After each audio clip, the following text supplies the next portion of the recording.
On peut l'aborder sous plusieurs angles, sur différents aspects. On peut l'aborder d'un point de vue sociologique, d'un point de vue géographique et d'un point de vue culturel. Si je te prends d'un point de vue géographique, exemple même en Europe, un exemple que nous on connaît, les mouvements ils ont toujours été est-ouest. Les courants de pensée, les déplacements des personnes, ça a toujours été courant est-ouest. Et depuis la fin de la Seconde Guerre mondiale, et puis même un peu avant, tu as eu des mouvements nord-sud. Et ces déplacements de population modifient ton comportement, modifient ta géographie des choses. Donc ça, c'est sur un point de vue géographique. D'un point de vue sociologique, la modification et le déplacement de ces populations, elles vont aussi créer des nouveaux types de populations. Okay.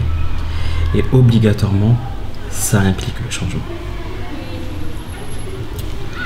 La France des années 50 n'est pas la France d'aujourd'hui et ne sera pas la France de demain.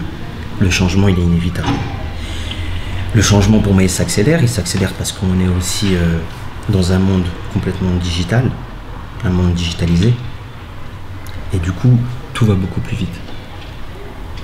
Et ça, tu l'as à la fois d'un point de vue sociologique et aussi dans tout ce qui est business. En fait. Comme je t'ai dit, les entreprises, avant, elles faisaient appel à des cabinets de strat, parce que à l'époque, le consultant en stratégie, c'était le métier du Saint Graal, parce que c'était celui qui avait la vision à 50 ans. Donc, des grands groupes, ils appelaient les consultants et ils leur demandaient « Donnez-moi ma feuille de route sur 50 ans ». C'est plus possible, parce que là, le monde, il change tellement vite qu'aujourd'hui, on te dit qui sont mes concurrents qui n'existent pas aujourd'hui et qui peuvent apparaître demain, dans 1 an, dans 2 ans. En quoi est-ce que mon organisation doit être agile, mouvante, flexible?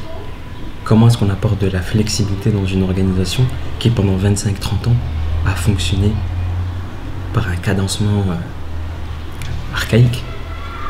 Tu vois. Donc, le changement, il est pour moi actuellement accéléré par rapport à avant. Accéléré parce qu'on est dans un monde connecté. Quand une bonne idée est trouvée en Asie, 1 semaine après, il y a une émergence d'une solution à l'autre bout du monde. Okay. Alors qu'à l'époque, il fallait un déplacement d'une personne, il fallait qu'on bouge, il fallait qu'on communique. Le savoir et le changement, l'un des vecteurs, c'est la communication. Avant, la communication, elle était orale, puis écrite. Maintenant, elle est instantanée. Donc oui, le changement est inévitable. Est-ce que c'est une mauvaise chose que ça change aussi rapidement ou pas forcément? Mauvaise ou bonne, je peux pas avoir la prétention d'y répondre à ça. Néanmoins, elle est inévitable. Et il faut se préparer à ça. Il faut se préparer même à son changement d'un point de vue personnel. Quelqu'un qui, pendant 25 ans, a réfléchi d'une certaine manière, il faut qu'il prenne conscience que peut-être ça ne peut pas continuer comme ça. Lamartine disait « Bienheureux est celui qui par 100 fois a modifié sa façon de penser ».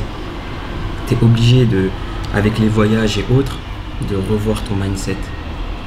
Les perceptions d'aujourd'hui ne sont pas les perceptions de demain. Doufi qui a 4 ans, il avait sa feuille de route, mais elle est complètement fausse. Tu vois, elle a changé. Il y a 4 ans, je pensais pas être là, vers ce que je fais aujourd'hui, être dans telle situation. Parce que les choses, elles sont mouvantes. Tu penses que dans 4 ans, ça va changer aussi? Je l'espère. Sinon, on s'ennuierait. Si là, aujourd'hui, je peux te dire que d'ici tant d'années, je pense que ça va être comme ça, comme ça, comme ça, je pense qu'à vouloir vivre avec tellement de précautions, au final, on oublie de vivre. Il faut laisser une petite part de mystère. Tu sais, la vie, c'est comme un jeu de cartes. Et, on va prendre des cartes, on va jouer, on prend des cartes. Peut-être que t'as 8 cartes qui sont bonnes, et peut-être que t'en as qui sont pas bonnes. Mais t'es obligé de composer avec. Okay. On n'a pas eu la même pioche, mais on est obligé de composer avec. Tu vois. Et toute ta vie, tu vas te poser la question, je pose quelle carte? J'avance comment? Et ta victoire ou ta défaite, selon les objectifs que tu t'es donnés, ils vont dépendre du moment à laquelle tu poses ta carte. Et quelle carte est-ce que tu vas poser? Tu vois. Et ça, c'est le principe d'équifinalité. deux situations identiques peuvent donner des résultats différents, et un même résultat peut être obtenu par des situations de base différentes. Donc après de ça, on en tire plein de sujets, tu vois. On en tire le sujet de la réussite, de la seconde génération, on peut évoquer pas mal de sujets, tu vois. Parce que ce qu'on peut aussi dire, et c'est ce qu'on disait tout à l'heure, les objectifs et la vie changent. Tu vois, nous, nos parents, quand ils sont venus en France, l'objectif c'était, comme on disait, c'était ok, il faut remplir un frigo et il faut vivre. Cette génération, elle est constamment en réflexion. Et elle se dit, c'est quoi mon objectif de vie? C'est quoi le bonheur en fait? Qu'est-ce que je veux? Qu'est-ce que je veux faire? Et ça, c'est différent.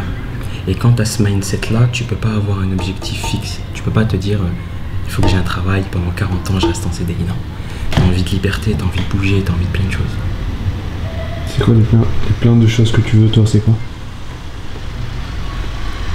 Ah, c'est une très bonne question, ça. Bah, en premier lieu, je te dirais le bonheur. Parce qu'il n'est pas simple à trouver. Parfois, tu penses le trouver, mais hop, c'est pas ça, c'est autre chose. Tu penses qu'il y a quelque chose qui est bon pour toi, mais au final, il n'est pas bon pour toi. Et tu t'en aperçois qu'après coup. Tu vois. Donc moi, ma philosophie actuellement, c'est je veux grandir et je veux être heureux. Vraiment la quête du bonheur. La quête du bonheur est trouver du sens dans ce que je fais. Moi, aujourd'hui, je peux te dire j'ai un métier qui me plaît. Tu vois. Et j'ai un métier qui me plaît et dans lequel je trouve du sens dans ce que je fais. C'est pas un gagne-pain, tu vois. Je m'épanouis aussi dans mes voyages, dans la découverte de l'autre. Et puis dans l'épanouissement intellectuel aussi, c'est important. La nourriture de l'âme, je pense que c'est important. Comment on nourrit son âme? Je pense qu'on nourrit son âme déjà par la lecture et par l'apprentissage. Et on nourrit son âme en sondant les âmes des autres. Tu vois, là, je suis en train de nourrir mon âme parce que je te parle, je te regarde droit dans les yeux, et j'essaie de percevoir ce que toi, t'as dans le cœur. Et trouver ce petit frisson qu'on va peut-être avoir en commun, et qui va me dire, ouais, ça, le petit baume au cœur. Je pense que ça, c'est des éléments qui te permettent de nourrir ton âme. Ça fait quoi à quoi ça sert? Ben, de se sentir vivant, de se sentir utile, de trouver du sens dans ce qu'on fait. Je pense pas qu'on peut être heureux en réussissant personnellement seulement. C'est-à-dire que j'ai plein d'exemples en tête de personnes qui ont réussi, entre guillemets, socialement, mais qui sont pas heureux. Je peux te citer des exemples où même en voyageant ou en retournant au pays, tu as des personnes qui ont des maisons sur 5 étages et qui se sentent seules. Ils sont pas heureux. Et tu as des personnes qui habitent dans une petite grange, tu vois, dans un house comme on dit, toujours blindés.